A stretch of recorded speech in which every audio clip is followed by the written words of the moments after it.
আজকে সেই সমুদ্র করিডোর, পার্বত্য চট্টগ্রাম, কক্সবাজার এই এলাকাগুলি অন্যের হাতে তুলে দিয়ে দেশকে একটা অশান্ত পরিবেশ সৃষ্টি করা, মানুষ হত্যা, পুলিশ, সাংবাদিক, আইনজীবী, সংখ্যালঘু সম্প্রদায়, সাংস্কৃতিক কর্মী এবং অগণিত আওয়ামী লীগের নেতা কর্মী নির্বিচারে তাদেরকে হত্যা করা এবং একে একে বাংলাদেশের জন্য যে প্রতিষ্ঠানগুলি উন্নয়ন করে মানুষের জীবনমান উন্নত করেছে একে একে সব আগুন দিয়ে পুড়িয়ে দেওয়া একটা চরম ধ্বংসযজ্ঞে নেমেছিল একটি মানুষের ক্ষমতার লোভ। সে হলো ডক্টর মোহাম্মদ ইউনূস। ক্ষুদ্র ঋণ দিয়ে গরিবের উপার্জিত অর্থ, মোটা অঙ্কের সুদ তাদের কাছ থেকে কেড়ে নিয়ে সেই অর্থ পাচার করে যার ভাগ্য গড়া, সেই লোকটার ক্ষমতায় আসা ও দেশ বিক্রি করা মুচলেকা দিয়ে আজকের বাংলাদেশ রক্তাক্ত। মানুষের জীবনে নিরাপত্তা নেই, মেয়েরা ঘরে বেরোতে পারে না, শিশু নারী ধর্ষণ, কি বীভৎস ঘটনা! যে একটা বাড়ির ভিতর ঢুকে, ঘরে ঢুকে স্বামীকে চোখ বেঁধে হাত পা বেঁধে উলঙ্গ করে ফেলে রেখে দিয়ে তার স্ত্রীকে গ্যাং রেপ করা এবং সেই ছবি তুলে আবার বাইরে ছড়ানো। একটা সংখ্যালঘু সম্প্রদায়ের মেয়ে তার বাড়ির মধ্যে ঢুকে তাকে একেবারে তার কাপড় চোপড় খুলে উলঙ্গ করে ছবি তুলে তাকে রেপ করা এবং সেই ছবি বাইরে দেওয়া, কিরকম বিকৃত মানসিকতা! একটার পর একটা হত্যাকাণ্ড। এই আবু সাইদকে যখন হত্যা করা হলো, যে ছবি দেখানো হয়েছিল সেটা স্পষ্ট। সে বুক পেতে দিল, পুলিশ গুলি করলো। কিন্তু পুলিশ গুলি করলে পরে সেই মানুষ পরে দাঁড়িয়ে থাকতে পারে বা উঠে দাঁড়াতে পারে, তার গা দিয়ে এক ফোঁটা রক্ত বের হয় না। এটা এটা তো আমরা চোখে, যারা হয়তো তখন সবাই বুঝতে পারেনি, কিন্তু এখন যদি গভীরভাবে দেখেন দেখবেন তার বুকে ছড়াগুলি লেগেছিল। এটা আমার সত্য, কিন্তু তখন পুলিশ কিন্তু কখনো ওই মেটাল বুলেট ব্যবহার করে নাই, সে তাদের নিষিদ্ধ ছিল। কিন্তু পুলিশকে তারা মেরেছে এবং পুলিশকে ছোড়া ঢিল আবু সাইদের মাথায় লাগে এবং তার মাথাটা একটু কেটে যায় এবং ঘাড়ের কাছে রক্ত পড়ে কিছুটা, কিন্তু সে তখনও লাঠি দিয়ে পুলিশকে ধাওয়া করছে। আর ওদিকে তার সাথীরা ঢিল ছুটছে এবং পুলিশ তাকে রাবার বুলেট মেরেছে। তাকে তুলে নিয়ে যাওয়া হয়। এরপর কোথায় নিল? মাত্র 20 মিটার রাস্তা, হাসপাতাল, হাসপাতাল তো নেয়নি। তো এরপরে তাকে মেরে হাসপাতালে যখন নিয়ে যায় তখনও তাকে চিকিৎসা করতে দেয়নি। 400-500 শিবির আর বিএনপি লোকরা ঘিরে ধরে, কিছুতেই চিকিৎসা করতে দেবে না। এরপর যখন তার চিকিৎসা হয় আমি সঙ্গে সঙ্গে প্রেস কনফারেন্স করে জুডিশিয়াল ইনকোয়ারি কমিশন গঠন করে দিয়েছিলাম। মুগ্ধ সে তো ছিল, ওই তোর পুলিশের সাথে কোনো কিছুই না, হঠাৎ একটা গুলি আসলো, সে মারা গেল। প্রত্যেকটা মৃত্যুর পিছনে একটা রহস্য। আর অপরদিকে একের পর এক থানা পোড়ানো, পুলিশকে পিটিয়ে পিটিয়ে মারা, কি বিভৎস বিভৎস ভাবে মেরেছে। আওয়ামী লীগের নেতা জুয়েলকে, যুবলীগের, তাকে গাজীপুরে তাকে মেরে গাছে ঝুলে রাখলো। ঝিনাইদা শহর আওয়ামী লীগের সেক্রেটারি হিরণকে মেরে গাছের সাথে ঝুলিয়ে রাখা, পুলিশকে মেরে মেরে পা বেঁধে বেঁধে ঝুলিয়ে রাখা। এটা শুধু যাত্রাবাড়ি না, আরো বিভিন্ন জায়গায় ঘটনা ঘটেছে।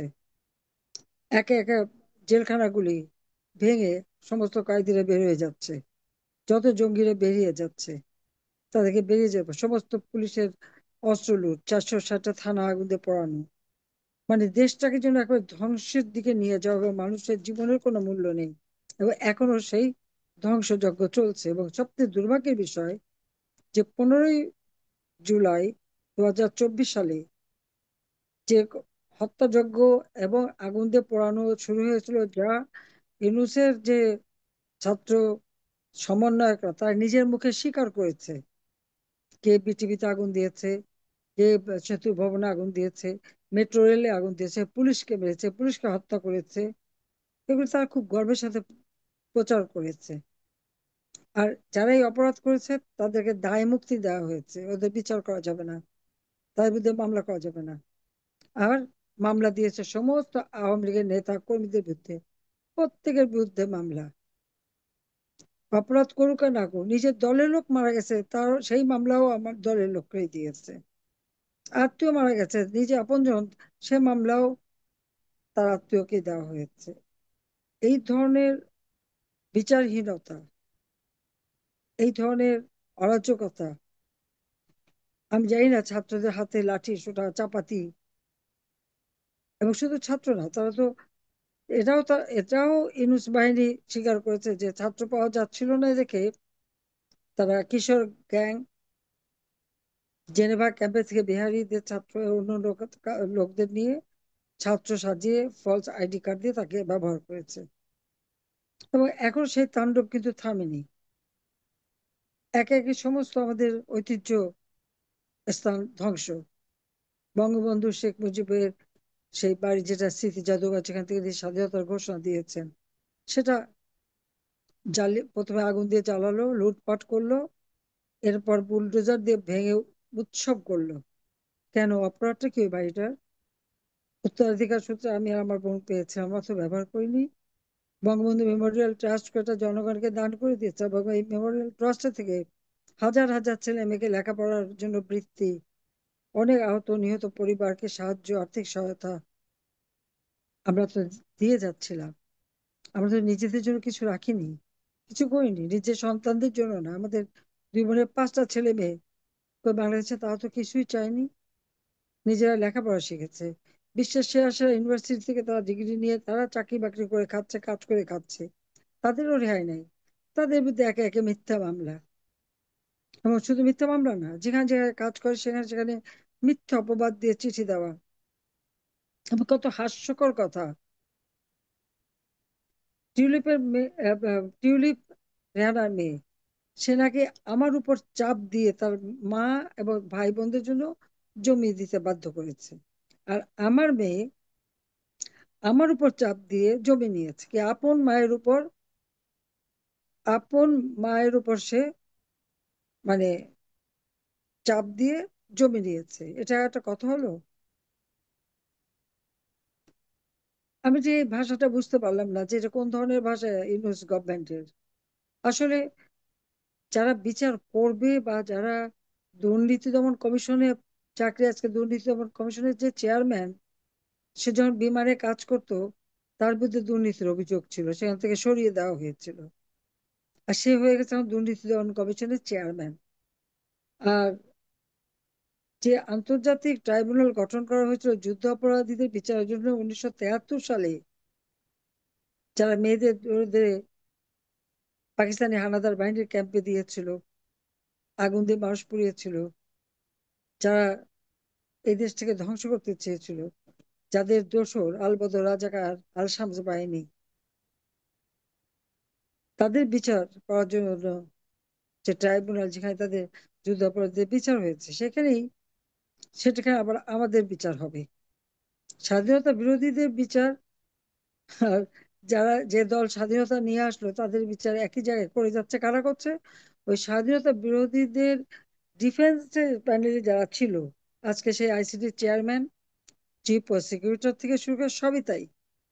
এবার এই যে মেট্রো রেল আগুন, পুলিশ, বিটিভিতে আগুন, চিফ প্রসিকিউটর দিব্যি আমার বিরুদ্ধে মামলা করে বলে দিল এগুলি নাকি সব আমি আগুন দেওয়া হয়েছে। তাহলে এই সমন্বয়কারীরা যে একে একে স্বীকার করলো, সেটার কি হবে?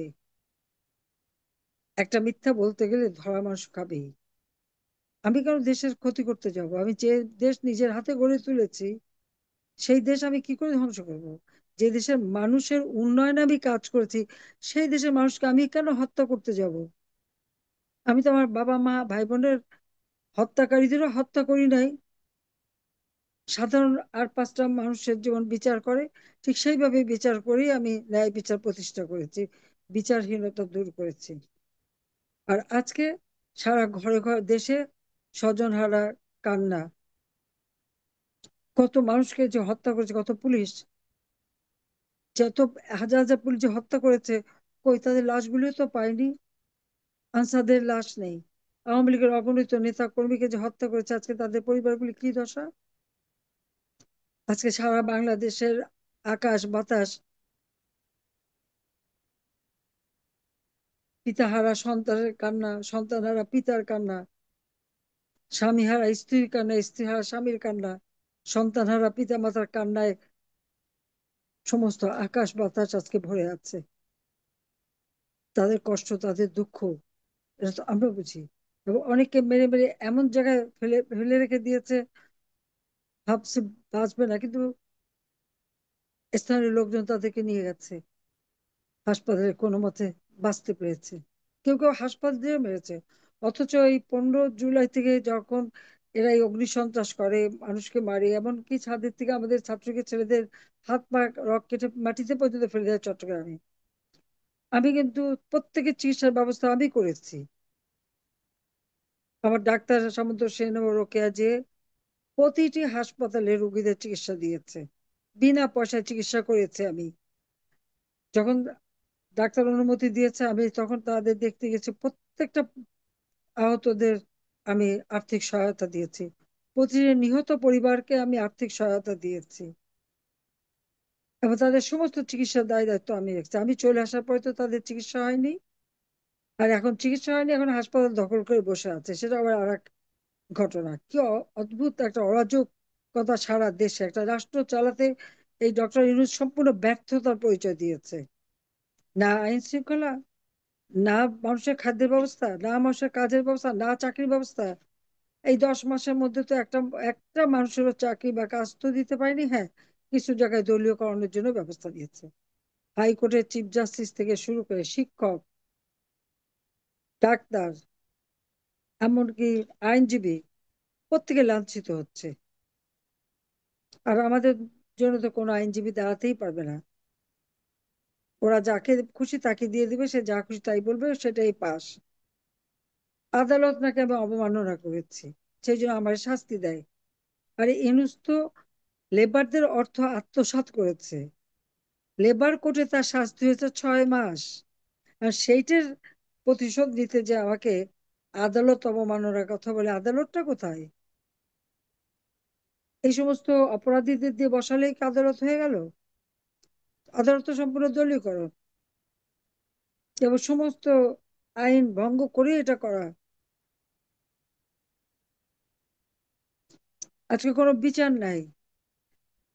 ছাত্র দল যুব দলের কাছ থেকে চাঁদা নেয়, সেই চাঁদা দিতে পারলো না দেখে তাকে কিভাবে পিটিয়ে মারলো আপনারা দেখেছেন। একটা মারতে মারতে সে পড়ে গেছে, পাথর দিয়ে দিয়ে তাকে থেতলে মারা হলো। আওয়ামী লীগ, যুবলীগ, ছাত্রলীগ তাদের তো মারছেই, এখন নিজেদের লোকদেরও ছাড়ে না, তাদেরকেও মারে। আর লুটপাট, অগ্নিসন্ত্রাস, প্রত্যেকটা মানুষের ঘর বাড়ি আগুন দিয়ে পুড়িয়ে নিঃস্ব করে দিয়েছে, কিন্তু কোনো বিচার নাই। আর বিচার চাইতে যাবে কে? একদিনে যদি 93 জন আইনজীবীকে গ্রেপ্তার করে নিয়ে যায়, এটা পৃথিবীর কোনো দেশে শুনেছে তা? সাংবাদিক, 8 জন সাংবাদিককে হত্যা করেছে, 38 জনকে কারাগারে, আর প্রায় কয়েক হাজারের বিরুদ্ধে মামলা, হত্যা মামলা থেকে শুরু করে সব মামলা দিয়ে রেখে দিয়েছে, কেউ ঘর ছাড়া বাড়ি ছাড়া। আর একে একে বাড়ি ঘর, ইন্ডাস্ট্রি সব পোড়ানো, গার্মেন্টস এর সমস্ত অর্ডার চলে যাচ্ছে অন্য দেশে, শ্রমিকরা সব বেকার হয়ে যাচ্ছে, তাদের আয়ের পথ নেই। দিনমজুর, রিক্সাওয়ালা, কৃষি শ্রমিক, অন্য শ্রমিক, কেউই কোনো কাজ পাচ্ছে না, যুবকরা কাজ পাচ্ছে না, মেয়েরা ঘর থেকে বেরোতে পারে না। যে কোনো মানুষের ঘরে যে কেউ ঢুকে যে সঙ্গে সঙ্গে লুটপাট করা। এমপি হোস্টেল, 300 এমপি, প্রত্যেকটা রুম লুটপাট করেছে, সমস্ত লুটপাট করে সব কেড়ে নেওয়া, সংসদ ভবন থেকে শুরু করে। আর গণভবন তো আমার বাড়ি না, এটা তো সরকারি বাড়ি। আর আমাদের সংসদ ভবন, গণভবন, এগুলি সব তো সেই বিশ্ববিখ্যাত যে আর্কিটেক্ট লুই কানের ডিজাইন, যেটা আন্তর্জাতিক মর্যাদা সম্পন্ন। পেনসিলভেনিয়া ইউনিভার্সিটিতে এগুলি সংরক্ষণ করা, সেখান থেকে আমি সেই তাদের সমস্ত আর্কিটেকচারাল ডিজাইন সে সব কিছু আমি নিয়ে এসেছি খালি প্রদর্শনীর জন্য, যে আমাদের আর্কিটেকচার যে জানতে পারবে, শিখতে পারবে। আজকে সেই গণভবনও আগুন দিয়েছে, পুড়িয়েছে। এটা তো লুই কানের ডিজাইন নিয়ে করা, তার কাজের উপরে হাত দেওয়া, সেটাকে ধ্বংস করা। এতে কি বাংলাদেশের সম্মান বাড়বে? আর ইউনূস সাহেব যে বলেন ওখানে নাকি কবরস্থান হবে, ওখানে নাকি মনুমেন্ট হবে। এটা তো লুই কানের ডিজাইনে করা প্রতিষ্ঠান, এখানে সে এভাবে হাত দেয় কিভাবে? এটা তো একটা আন্তর্জাতিক ঐতিহ্যের জায়গা, এটা তো আমার কোনো সম্পত্তি না। যখন আমি প্রাইম মিনিস্টার ছিলাম না, তখন এটা খালেদা জিয়া নামে বরাদ্দ ছিল। তার আগে এরশাদ, জেনারেল এরশাদ এটা ব্যবহার করেছে, এটা গেস্ট হাউস হিসেবেও ব্যবহার করেছে। আজকে সেটা আগুন দিয়ে পোড়ালো, লুটপাট করলো, আমাদের তো কোনো জিনিস নেই। আমি, আমার পরিবার, আমার রেহানা বা আমাদের ছেলে মেয়ে, আমাদের প্রত্যেকের জিনিসপত্র সব লুট করে নিয়ে গেছে। আর আমার তো ঘর বাড়ি ঢাকা শহরে নাই, আর ওয়াজেদ সাহেব বাসা সেটাও পুড়িয়ে দিয়েছে, সেখান থেকে সব লুট করে নিয়ে গেছে। সেই সাথে আমাদের কোনো মন্ত্রী, এমপি, আওয়ামী লীগের নেতা কর্মী কারো বাড়িঘর নাই। আমাদের যত আত্মীয় পরিবার পরিজন তাদের বাড়িঘর নাই। আমাদের আওয়ামী লীগের নেতা কর্মী ইউনিয়ন, উপজেলা, জেলায় কারো বাড়িঘর নাই। সব জ্বালানো পোড়ানো না লুট করা। এই লুটগুলি কে করেছে? আর সেই লুটের মালটা গেল কোথায়? লুটের মাল পেয়ে অনেকে ফুর্তি হবে, অনেকে হয়তো আর্থিকভাবে বড় লোক হয়ে যেতে পারবে, আর যাক, চলে যাক, সব জিনিস, আমার কোনো আপত্তি নাই। কিন্তু দেশটাকে যে বিক্রি করে দিচ্ছে, এটা যেন দিতে না পারি। আমাদের পোর্ট, আমাদের সমুদ্র, আমাদের করিডোর নামে এগুলি যেন বেচতে না পারি, সেটাই সবাইকে দেখতে হবে। যাক, আমি অনেক সময় নিয়ে নিলাম। আমি সকলের কথা একটু শুনতে চাই, শোনার পরে আবার আমি বলবো। তাহলে এটুকুই বলবো যে আজকে যে দেশের অবস্থা, যারা দায়ী অপরাধী তাদের দায় দায় মুক্তি, আর নিরপরাধদের বিরুদ্ধে মিথ্যা মামলা দিয়ে হয়রানি, এটা হচ্ছে ইউনূসের চরিত্র। দুর্নীতি করে সমানে টাকা, তার দুর্নীতির যে খতিয়ান পাওয়া যায়, লেবারদের টাকা, শ্রমিকের টাকা, সবই মেরে খেয়ে আজকে লম্বা লম্বা কথা আর বড় বড় কথা। বাংলাদেশের মানুষের তো কোনোদিন একটা পয়সাতে সাহায্য করেনি। গ্রামীণ ব্যাংকটাকেও দখল করে নিয়েছে। ক্ষমতায় এসে আগে ব্যবসা, কি ম্যান পাওয়ারের ব্যবসা, ডিজিটাল ওয়ালেটের ব্যবসা, আগে এসে ব্যবসা নেওয়া শুরু করেছে। যত ব্যবসা হচ্ছে তার ভাই, ব্রাদার, ভাইয়ের বেটা, নিজের ছেলে মেয়ে, যেখানে যা পাচ্ছে সব লুটে খাচ্ছে। আর উপদেষ্টারাও সব বিদেশি পাসপোর্টধারী। বিদেশি পাসপোর্টধারীর কাছে দিয়েছে এসে আমাদের সংবিধান সংশোধনের জন্য। এটা কেমন ধরনের কথা? আমাদের সংবিধান জনগণের নির্বাচিত প্রতিনিধি দ্বারা যে সংবিধান প্রণীত, সেখানে সংস্কার করার সাহসটা পায় কোত্থেকে একজন বিদেশি নাগরিক? বিদেশি নাগরিক মানে কি, দেশে একটা অপকর্ম করেছিল, যার জন্য দেশ ছেড়ে ভেগেছিল, সে এখন হিরো হয়ে এসেছে ইউনূসের। এই ধরনের যত অপরাধী যে ধরনের আছে, সেগুলি তার পছন্দের। চুরি, ডাকাত, দাগি, এরা তাদের পছন্দ। সন্ত্রাস, সমস্ত সন্ত্রাসীদের ছেড়ে দিয়েছে।